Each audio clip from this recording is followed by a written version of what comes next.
I want to give you two numbers, 111, and the other's about a 174. Say, what are they? They're the number of accidents last night on the roads around the area where we live, according to the state police. Why? The people here don't know how to drive in the snow, and it is unbelievable. It's like bumper cars on the highway. And tonight we're looking for another great, big, heavy snowstorm. But that's life, and if you live in New York State or something, you're used to driving in the snow, and around here it's so warm and balmy. We're not used to all this snow. Well, you probably didn't hear about it from the news media, but the brutal terrorists of ISIS have actually suffered two major defeats this week, one in Iraq, one in Syria. And still, the Islamic fighters didn't give up. And while they're on retreat, they kidnapped dozens of Christians. Gary Lane brings us the story. The Iraqi military hailed its important victory this week against the Islamic State. ISIS forces were routed from al-Baghdadi, a city west of Baghdad that they've held since last June. But al-Baghdadi was not the only town of defeat for the ISIS forces. Peshmerga troops in northeastern Syria, known as the YPG, drove Islamic State militants from the Kurdish city of Tal Tamr. But as they retreated, the ISIS jihadists kidnapped at least 90 and maybe more than 150 Assyrian Christians. The men were taken to an undisclosed location, the women to a nearby mountain. Based on their past actions, ISIS may behead the abducted men and use the women as sex slaves. Juliana Tamarazzi is with the Assyrian Philos Project. These women were sobbing, saying, what is our fault? Why is the West silent? Why is the church not talking about our persecution? And they're questioning the foreign policy of America and also other world powers in Europe, saying, why is it that there's no agenda, there's really nothing that is being done to help the persecuted in the Middle East? U.S. wake up! U.S. wake up!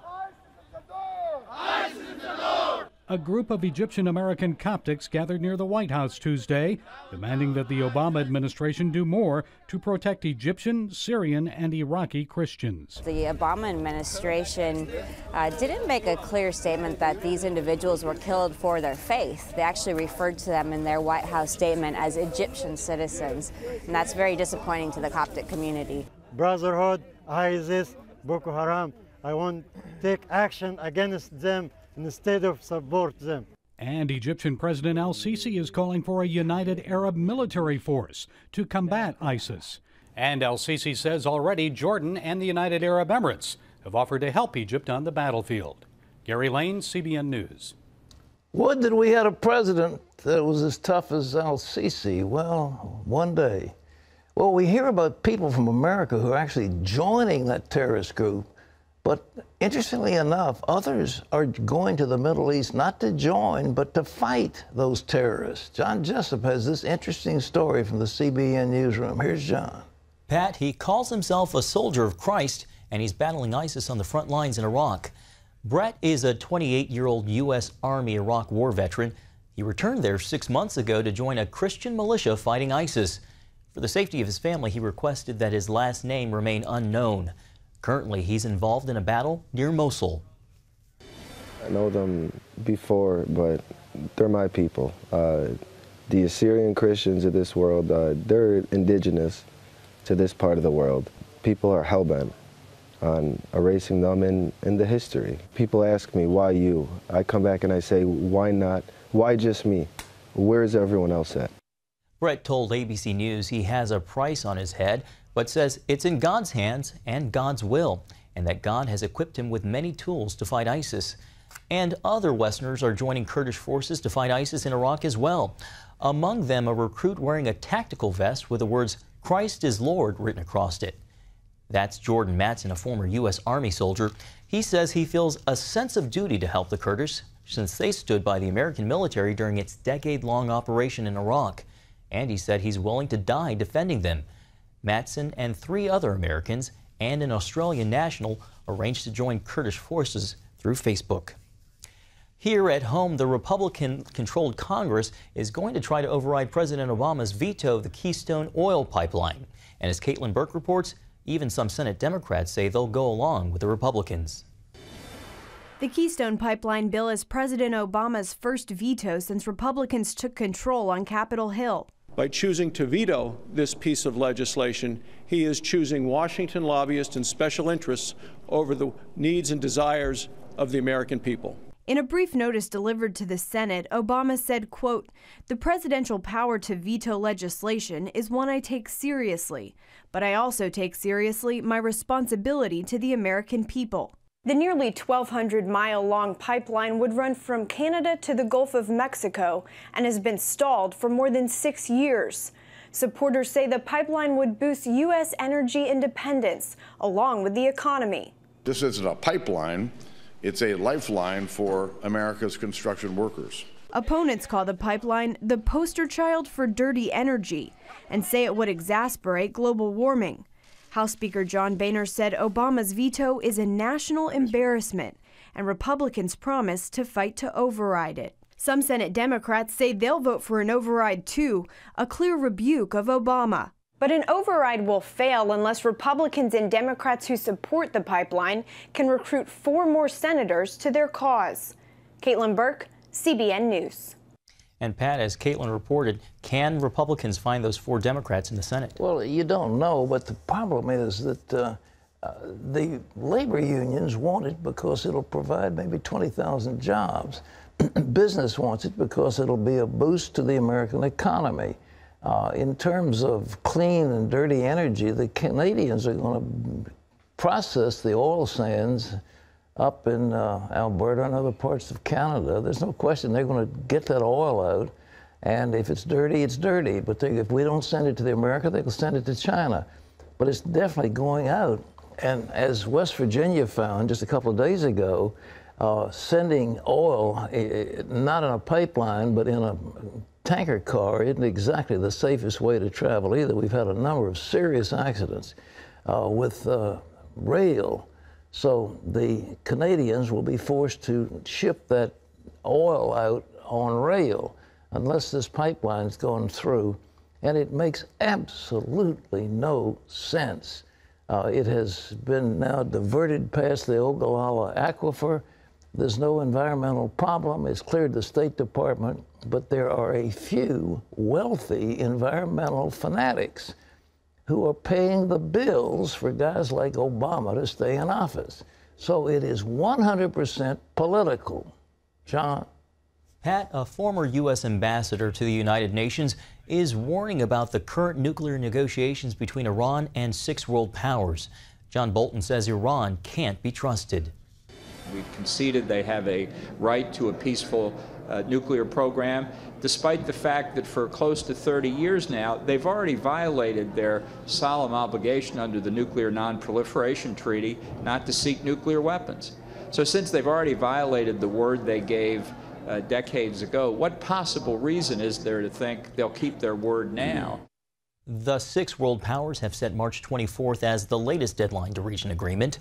The negotiations are being watched closely by Israel, which considers Iran's nuclear program an existential threat. Meanwhile, Iran's Navy is practicing military drills. State TV showed footage of missiles fired near a strategic Gulf waterway, striking a mock U.S. carrier craft. Iran's Guard's chief commander says the drills, quote, send a message of Iran's military might to extraterritorial powers, a reference to the United States. And Pat, U.S. naval officials say they are monitoring the drills but aren't concerned about them.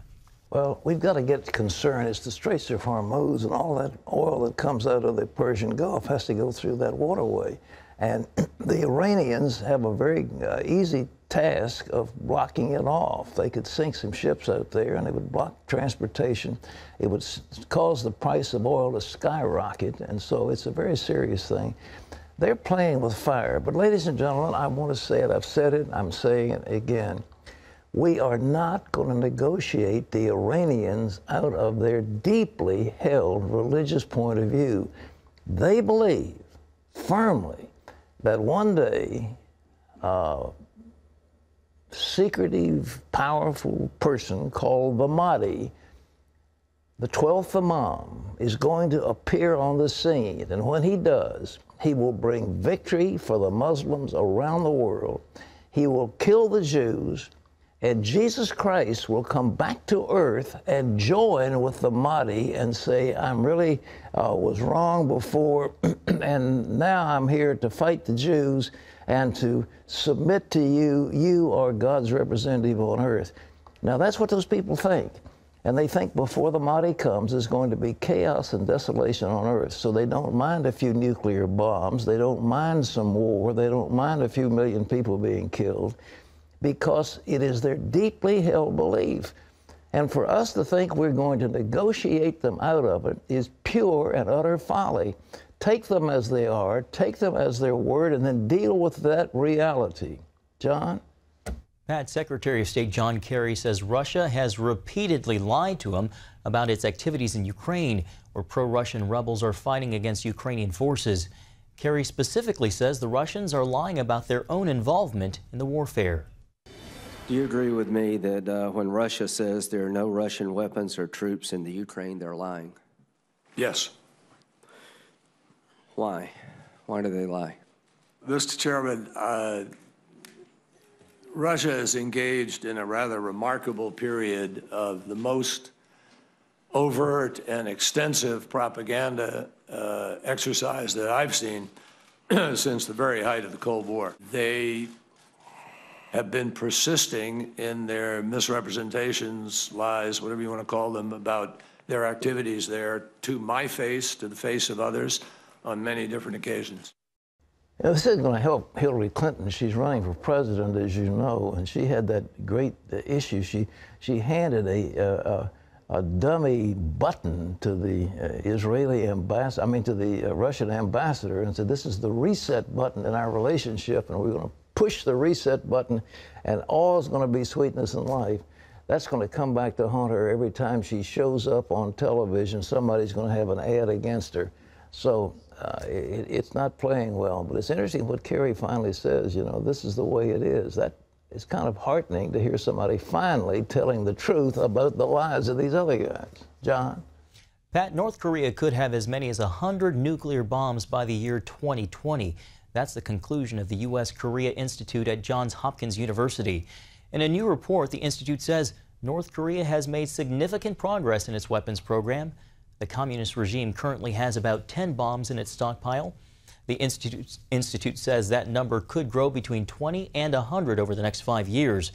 North Korea is still unable to put nuclear warheads on rockets capable of hitting the U.S. 2 Christian bakers in Oregon say they're taking a stand for religious freedom. Aaron and Melissa Klein may have to pay $150,000 in damages to a lesbian couple because they refused to bake them a wedding cake. The Kleins say they have served gays and lesbians, but they couldn't in good conscience make a cake celebrating a same-sex wedding. In 2013, Sweet Cakes by Melissa declined to bake a wedding cake for the couple. Back then, same-sex marriage was not even legal in Oregon.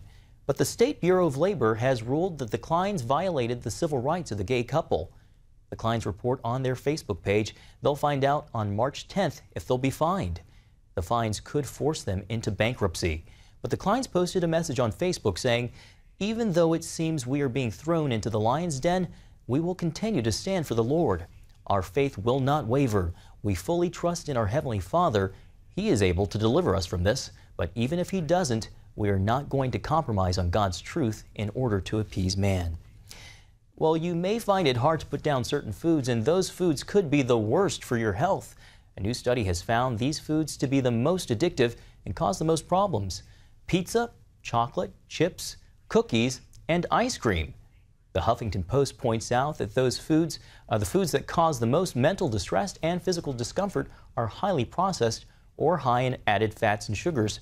Food is not an officially recognized addiction, but it can certainly affect how you feel and your health. And Pat, the problem for me is I'm addicted to all of those. John, you just named the major food groups to the teenagers of America. Pizza, ice cream, chocolate, cookies, all these things. My. Yes, they're highly addictive because they're loaded with high fructose corn syrup, and that is highly addictive. But that's the way it goes. The search for a kidnapped American missionary is underway in Nigeria. Phyllis Sorter was abducted from her Christian school compound in the central part of the country. The Free Methodist Church says the State Department and FBI are working with Nigerian authorities to find her. Family and friends say Sorter understood the risks of working in a country known for Islamic terrorism, but question why she was kidnapped. Oh, she's grown up with dangers. She knows full well what she's involved with. Here's a country 5,000 miles. You got to drive a plane a day and a half to get to, and they're over there doing good for other people, and this happens. Friends and family describe Sorter as a visionary involved in multiple projects to help the Nigerian people. A federal judge has ruled to allow a Michigan man to set up an atheist information booth in City Hall next to prayer booths run by churches. The prayer stations offer Warren City residents information about Christianity and prayer. The judge ordered the city to give everyone the same access, allowing the proposed Reason station to operate under the same terms. The Detroit Free Press reports the lawsuit was filed on behalf of a resident after his request for the Reason station was denied.